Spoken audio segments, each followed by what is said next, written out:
আসসালামু আলাইকুম। আশা করি সবাই ভালো আছেন। আজকে সারাটা দিন ব্যস্ততাপূর্ণ একটা দিন ছিল।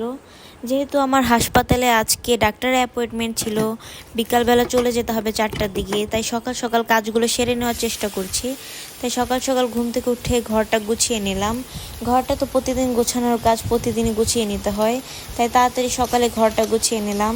দুপুর হয়ে যাচ্ছে, তাই রান্নার জোগাড় করতে হবে। ফ্রিজ থেকে মাছ বের করে নিলাম। আজকে শুধু মাছ আর মিষ্টি কুমড়া ভাজি করব, বেশি রান্নার কাজে যাব না, আজকে কম রান্নাই করব। মিষ্টি কুমড়া ভাজিটা অফ ক্যামেরায় কেটে নিয়েছি মিষ্টি কুমড়াটা। তারপর একটা কড়াইতে তেল, পেঁয়াজ, কাঁচামরিচ দিয়ে মিষ্টি কুমড়াটা বসিয়ে দিলাম। লবণ হলুদ দিয়ে ঢাকনা দিয়ে ঢেকে দিলাম। এরই মাঝে মিষ্টি কুমড়া ভাজিটা হয়ে গেছে। আসলে সংসারে অনেক কাজ থাকে, সংসারে একদিন কাজ না করলে মনে হয় অনেক কাজ, ঘরে অনেক কাজ জমা হয়ে গেছে। তারপর মাছটা ভুনা বসিয়ে দেব। আজকে মাছটা অনেক বেশি কড়া করে ভেজে ভুনা করব। আসলে আমি সবসময় মাছ ভেজেই ভুনা করি, কারণ আমি ভাজা মাছটাই বেশি প্রেফার করি। ভাজা মাছটাই আমার ভালো লাগে। মাছগুলো উঠিয়ে নিলাম, তারপর মাছটা ভুনা বসিয়ে দিতে হবে আর কি। একটা কড়াইতে তেল, পেঁয়াজ, কাঁচামরিচ দিয়ে ভালোভাবে ভেজে নিচ্ছি। মাছ ভুনাটা আসলে এক একজন এক একভাবে করে, আমি আমার মতো করছি। আসলে আমি অত ভালো রান্না পারি না যে আপনাদেরকে শেখাবো বা শিখিয়ে দেব।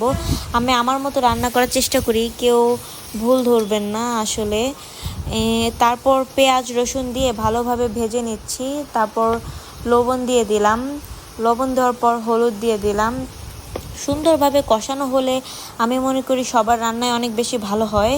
একটু ভালোভাবে কষালে মাছ মাংস যাই বলুন না কেন, সব কিছুই খেতে অনেক টেস্ট মনে হয় আমার।